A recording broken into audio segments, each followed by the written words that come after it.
It's the best, man. Alright, so Alex versus Urien. Oh, it's not a good match. Well, it's a decent matchup, but it's just slightly in Urien's favor. Well, a little more than slightly, but that's just what you get for playing Alex. But it's definitely winnable.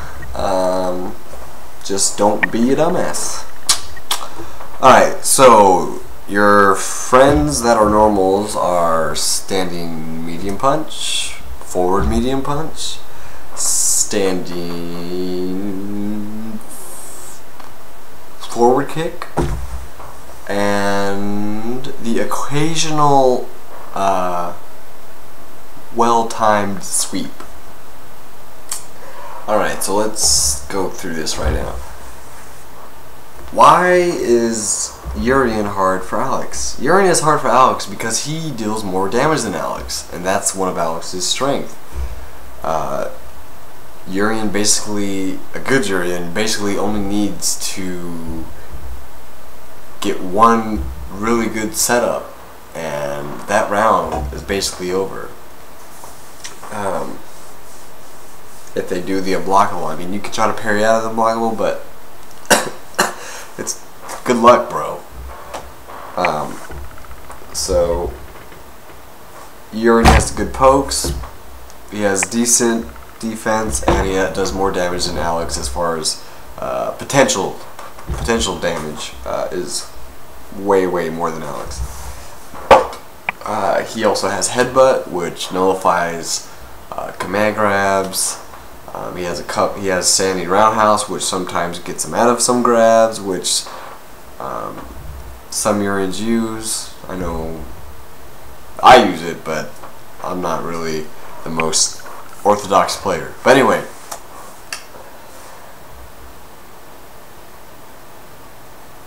what makes Urien difficult for Alex is that when you knock down Urien and you want to, apply pressure and attack him, it's so dangerous to do against Urien as opposed to a Buki. Okay, if a Buki parries you, guesses right and parries you, you take a little bit of damage. It's not much. I mean, it's a much bigger risk versus reward for a Buki to parry you than Urien. If Urien wake up parries and guesses right, and he's good, he's gonna make you hurt. It's probably the end of the round if he has enough meter. So Urien players are more likely to wake up guess parry, and because they can deal so much damage, it makes you having so much life, like it kind of nullifies that, because they can do an unblockable, which, I mean, who cares how much life you have if you can't block something, So when you're attacking or applying pressure on a knockdown Urien, when he's waking up into you, you want to stay right outside of his throw range. You want to find the spacing where you're right outside of his throw range. Now this is going to take practice, this doesn't just happen. You stand right outside of Urien's wake up throw range, okay? What I do personally is,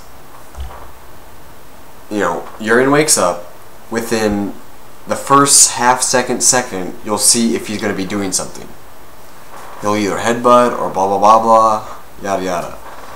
If he wakes up throw, it will whiff, you're just outside of it, and then you do standing medium punch EX slash. You just, on reaction, you see the whiff, boom boom, you hit him.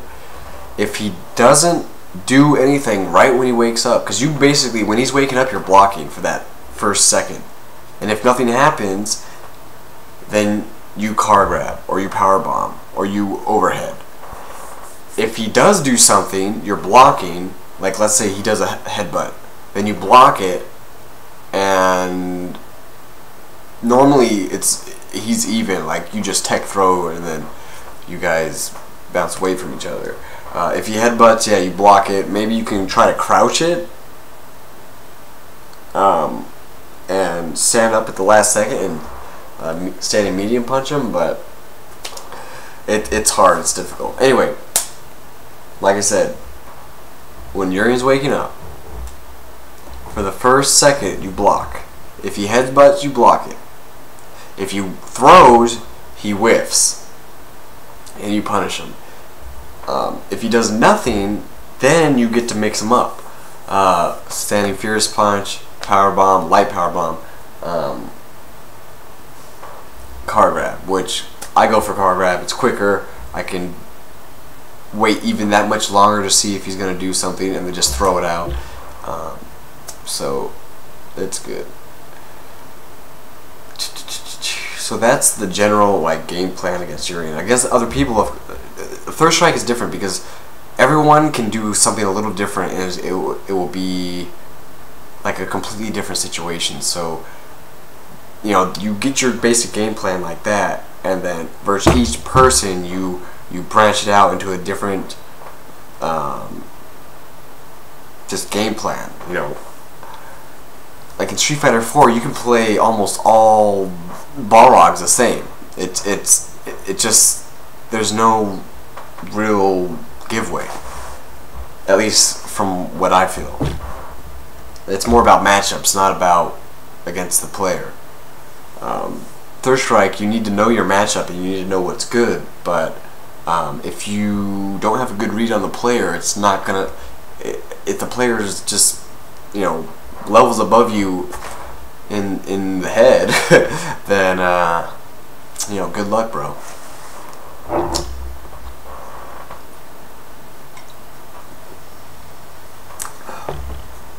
So that's my basic game plan on Urien's Wake Up.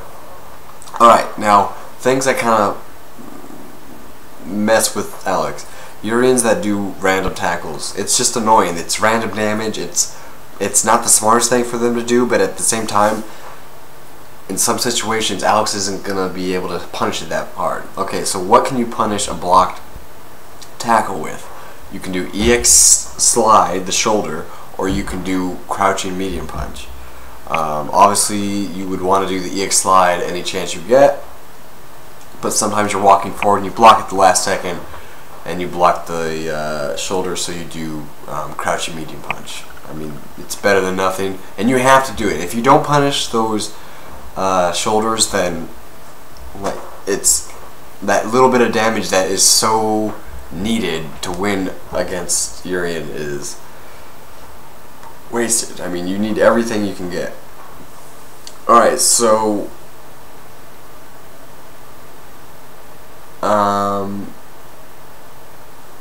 let's talk about, I guess, footsies and zoning and blah blah blah blah. Okay, Urien, what he's gonna do? He's gonna use standing medium punch, standing furious, and low forward.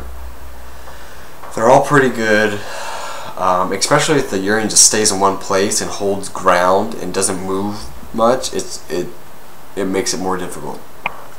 So what you want to do against his low forward is obviously you want to know your standing medium kick really well. You want to get to know how to use that over low forwards and stuff like that, and also forward medium punch. At the end, it dips down. You can kind of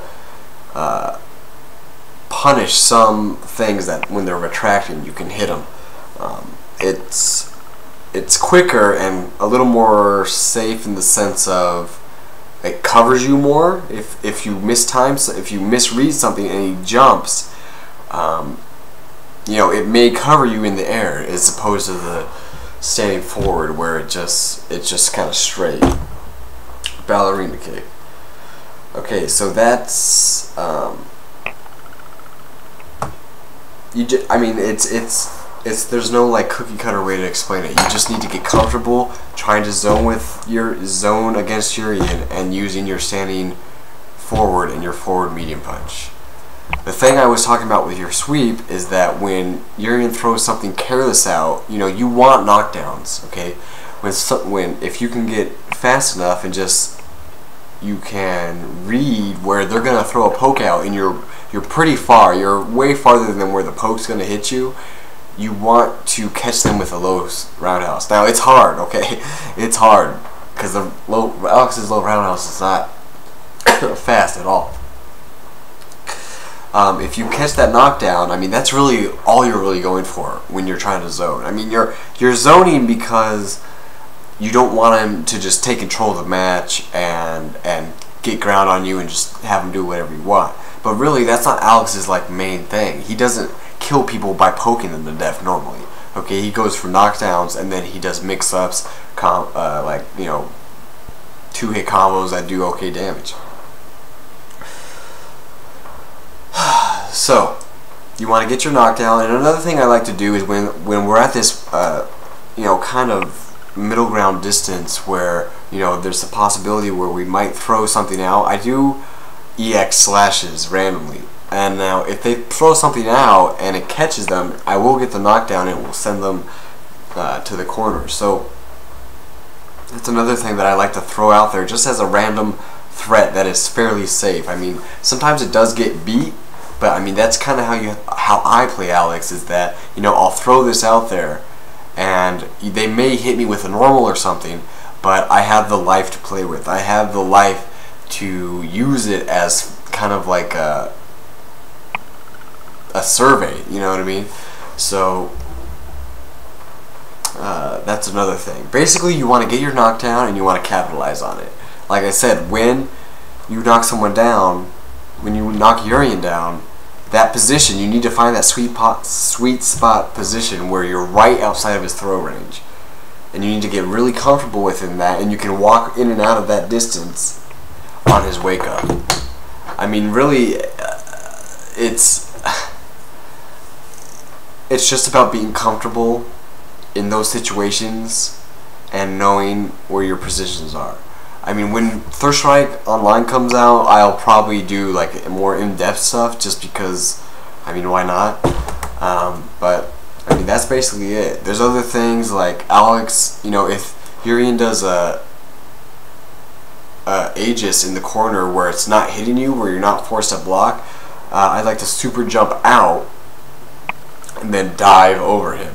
And a lot of people don't see that coming because no other character really does that in the way that Alex does it. I mean, 12 flies out and stuff like that, but Alex is like, he's up and then he's like diving at you, or hopefully over you. You want to go over him, because if you dive at him, like, you're effed. So that is another thing I do. I mean, another thing is you got to just learn how to deal with aegis. When I was first struggling against Urien, I was talking to Vic Lee, he plays Dudley. And when we were talking about, damn, how do you deal with this aegis? And basically, I would assume this is fairly common knowledge, but some people do things differently. So I don't know. I'll just share how I deal with aegis. When they knock you down and they throw aegis on top of you, you're in the corner. They're not doing it unblockable. They're just doing a high-low mix-up. You always block low no matter what. You block low no matter what, and all you do is look for a high move. You just sit there holding block down like a robot, and you look for them to go high. If they go high, obviously you try to react and go high. Okay, now the thing is, you can play that way when you're blocking under the aegis, because they can't throw you unless you try to parry. Okay, so if you're blocking, they can only go low or high, like when you're under the aegis. So you just block low, brain dead block low, and just focus on them trying to go high. It's going to be overhead, which is the forward fierce, and then it's going to be his universal overhead. That's all he's got. And I mean, that's basically it. I mean, there's more. I mean, feel free to ask questions. I'll probably update when I can if I miss something. I know I missed stuff because I just kind of like talk, whatever. But I mean, that's it, man. There's more to it, but it's hard to feel that.